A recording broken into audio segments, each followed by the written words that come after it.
So hello everyone, now in this video I'm going to start sum number 11 from the exercise 2.2. This is the fifth part from this exercise. For the previous one, please check the description box, the link will be there. So यहाँ पर दिया हुआ है sine inverse, आपको यहाँ पर value निकालना होगा sine inverse sine 2. Okay, so sine inverse sine 2 equal to 2 आप तब लिख सकते हैं अगर यहाँ पर 2 का वैल्यू आपका प्रिंसिपल ब्रांचेस में लाई करता है तो अगर प्रिंसिपल ब्रांचेस क्या होता है साइन का प्रिंसिपल ब्रांचेस होता है minus pi by two to pi by two. Okay, अगर इसको हम न्यूमेरिकल के लिखेंगे 1.57 से 1.57. अब 1.57 कहां से आया, पाई का वैल्यू होता है 3.14, उसको मैंने 2 से डिवाइड कर लिया, इसीलिए यहाँ पर 1.57 आया. So now 2 does not belongs to minus 1.57 to plus 1.57. इसका मतलब sine inverse sine 2 not equal to 2. तो इसके लिए हम क्या करेंगे, इसके लिए मुझे यहाँ पर पहले जो 2 लिखना है, अब 2 इक्वल टू मैंने यहाँ पर पाई लिख लिया.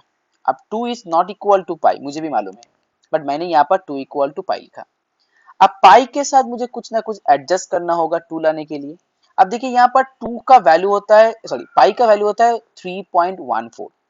सो अगर यहाँ पर मैंने 3.14 से कुछ सब्ट्रैक्ट कर दिया, यहाँ पर मान लीजिए मैंने थीटा सब्ट्रैक्ट कर दिया, सो मुझे 2 आ जाएगा. सो मैं यहाँ पर 2 equal to pi minus theta लिख सकता हूँ. अगर मैंने यहाँ पर 2 equal to pi minus theta लिख दिया, तो मैंने यहाँ पर रिप्लेस कर दूंगा साइन, यहाँ पर साइन 2 की जगह मैंने यहाँ पर लिखूंगा पाई माइनस थीटा. सो यहाँ पर हो जाएगा sine inverse then sine pi minus theta. Okay, sine pi minus theta का वैल्यू कितना होता है, साइन थीटा होता है. ओके, सो यहाँ पर मैंने लिख दिया साइन थीटा.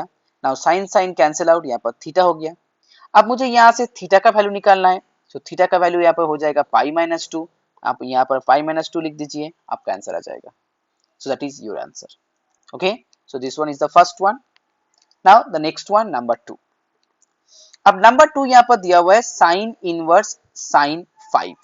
अब फिर से यहाँ पर 5 does not belongs to the principal branches.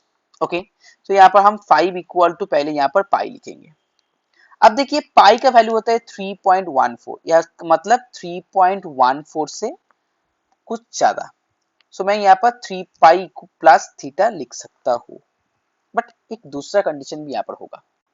अगर मैंने यहाँ पर पाई को 2 से मल्टीप्लाई कर दिया, मान लीजिए अगर मैंने यहाँ पर पाई को 2 से मल्टीप्लाई कर दिया, सो 3.14 इंटू 2 हो गया 6.28.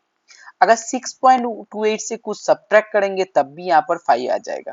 सो 2 pi minus theta is the second condition. First condition pi plus theta, वहां से भी 5 आ जाएगा. Next one 2 pi minus theta, यहाँ से भी 5 आ जाएगा. अब दोनों में कौन सा यहाँ पर सिलेक्ट करेंगे, दोनों में जो 5 के ज्यादा नजदीक है, that means which one is the closest to 5, you have to select this one. So यहाँ पर देखिए 2 5 minus theta, that means 6.28 minus theta, that one is the closest one. Okay, so इसका मतलब हम यहाँ पर 2 पाई माइनस थीटा चूज करेंगे. Clear? So हम यहाँ पर लिखेंगे साइन इनवर्स, फिर साइन, फिर 2 पाई माइनस थीटा. हो गया. अब यहाँ पर sine inverse, sine 2 pi minus theta होता है माइनस साइन थीटा. अब यहाँ पर माइनस को रिमूव करना होगा. सो हम यहाँ पर क्या करेंगे, हम साइन इनवर्स लिखेंगे, फिर यहाँ पर साइन और यहाँ पर माइनस थीटा डाल देंगे, क्योंकि sine minus theta equal to minus sine theta होता है. Now sine sine cancel out, minus theta हो गया. अब यहाँ से माइनस थीटा का वैल्यू निकालेंगे, सो वैल्यू हो जाएगा 5 minus 2 pi, and that is your answer. हो गया. नाउ नेक्स्ट वन सम नंबर 3, tan इनवर्स tan 4. सो यहाँ पर लिखेंगे tan इनवर्स tan 4. सो पहले हम यहाँ पर tan का जो प्रिंसिपल ब्रांचेस होता है उसको लिखना जरूरी है. सो tan का भी principal branches minus pi by 2 से पाई बाई 2 तक ही होता है. ओके, सो 4 का value, so 4 does not belongs here, so it means 4 equal to मैंने यहाँ पर पाई लिख लिया. सो पाई प्लस थीटा, क्योंकि 3.14, ओके 3.14 प्लस थीटा 4 हो जाएगा. सो यहाँ पर हम लिखेंगे tan इनवर्स, देन यहाँ पर tan, यहाँ पर पाई प्लस थीटा. ओके, अब tan pi plus theta, okay tan pi plus theta का वैल्यू कितना होता है, tan pi plus theta equal to tan theta होता है. सो यहाँ पर 10 cancel out, only theta, so theta का वैल्यू हो गया यहाँ पर 4 minus pi. So 4 minus pi, that is your answer.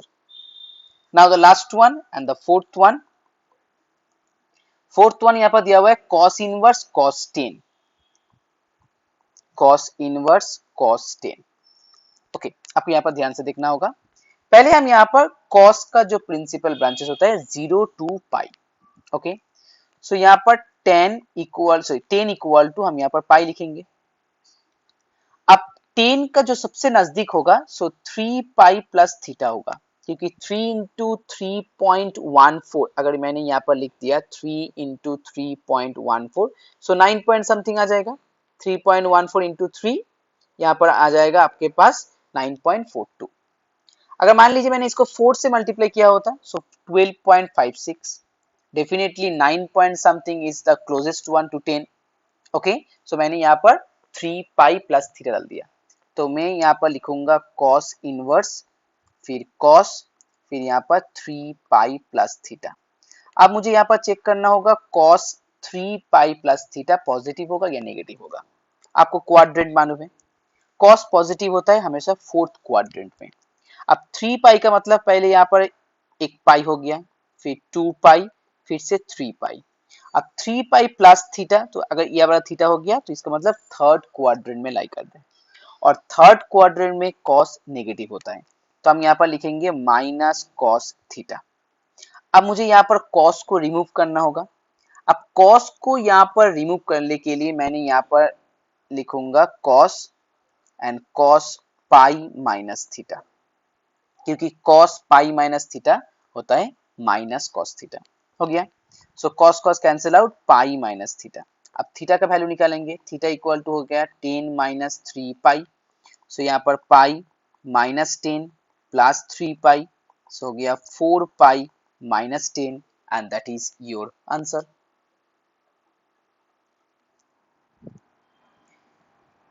Now next one, sum number 12. In sum number 12 one, find the values of the following. So here sine, then sine inverse x plus cos inverse x, and where mod x is less than equal to 2. So यहाँ पर देखिए sine and sine inverse x plus cos inverse x. So आपको यहाँ पर एक formula पहले याद रखना होगा, sine inverse x plus cos inverse x, that one equal to pi by 2 always. So यहाँ पर हो जाएगा साइन पाई बाई 2. अब साइन पाई बाई 2 का वैल्यू होता है 1, क्योंकि आप यहाँ पर आंसर 1 होगा, क्योंकि मॉड x जो दिया हुआ है लेस देन इक्वल टू 1 है, so that one equal to 1. Okay, so that is your first answer. Clear. Now number two cot, यहाँ पर दिया हुआ है tan inverse x plus cot inverse x, that one cot tan inverse x plus cot inverse x, और x belongs to, यहाँ पर x belongs to real number. So यहाँ पर भी एक formula, tan inverse x plus cot inverse x equal to pi by 2 होता है. So यहाँ पर हम लिखेंगे cot पाई बाई 2, और cot पाई बाई 2 का वैल्यू होता है 0. सम नंबर 12 हो गया. It's very easy. Sum number 13. अब सम नंबर 13 में यहाँ पर दिया हुआ है कोसेक. ओके, सो हम यहाँ पर लिखेंगे 13 कोसेक, फिर यहाँ पर लिखेंगे sine inverse x plus cos inverse x, again mod x less than equal to 1. So same formula, so cosec pi by 2 हो गया. अब कोसेक पाई बाई 2 का वैल्यू आपको मालूम ही होगा, दैट वन इक्वल टू 1, क्योंकि साइन पाई बाई 2 1 होता है, सो कोसेक भी 1 होगा. नाउ 13 2 में यहाँ पर दिया हुआ है cos, यहाँ पर sec inverse x plus cosec inverse x. Okay, sec inverse x plus cosec inverse x, again mod x greater than, अब यहाँ पर greater than equal to. Now sec inverse x plus cosec inverse x, that one equal to also pi by 2. So यहाँ पर हो जाएगा cos pi by 2. अब cos pi by 2 equal to 0. Okay, so that is your answer. Now next one sum number 14. Okay, so here in sum number 14, 1 tan inverse sine, then minus pi by 2, that is sum number 1. Okay, so इसका value मुझे यहाँ पर निकालना होगा. अब देखिए sign minus theta, इसका value होता है माइनस साइन थीटा. ओके, सो यहाँ पर हो जाएगा टेन इनवर्स यहाँ पर माइनस साइन पाई बाई 2. अब साइन पाई बाई 2 का वैल्यू कितना होता है, साइन पाई बाई 2 का वैल्यू होता है 1, सो यहाँ पर माइनस 1 हो जाएगा. अब यहाँ पर देखिए tan inverse minus theta. Okay, tan inverse minus theta का वैल्यू होता है माइनस टेन इनवर्स थीटा. सो इसका मतलब अब यहाँ पर हम अगर लिख सकते हैं माइनस जो यहाँ पर दिया हुआ है माइनस 1, तो इसका मतलब हम यहाँ पर अगर माइनस 1 की जगह हम यहाँ पर लिख सकते हैं ten pi by 4. Okay, minus ten pi by 4. सो यहाँ पर हो जाएगा minus tan inverse tan pi by 4. सो आप यहाँ पर लिख सकते हैं minus pi by 4. So that is your answer. हो गया. Now next one number 2. अब 14(2) में यहाँ पर दिया हुआ है cos देन टेन इनवर्स 3/4. सो अगर टेन इनवर्स 3/4 इक्वल टू, मैंने यहाँ पर x लिख लिया, सो टेन x इक्वल टू हो जाएगा 3/4. सो यहाँ से सेक स्क्वायर x हो जाएगा, sec square theta equal to 1 plus tan square theta, so 1 plus 9/16. So आ जाएगा यहाँ पर 25/16. So sec x equal to हो जाएगा 5/4. अगर sec x equal to 5/4, so cos का वैल्यू कितना आ जाएगा, कॉस का वैल्यू आ जाएगा 4/5.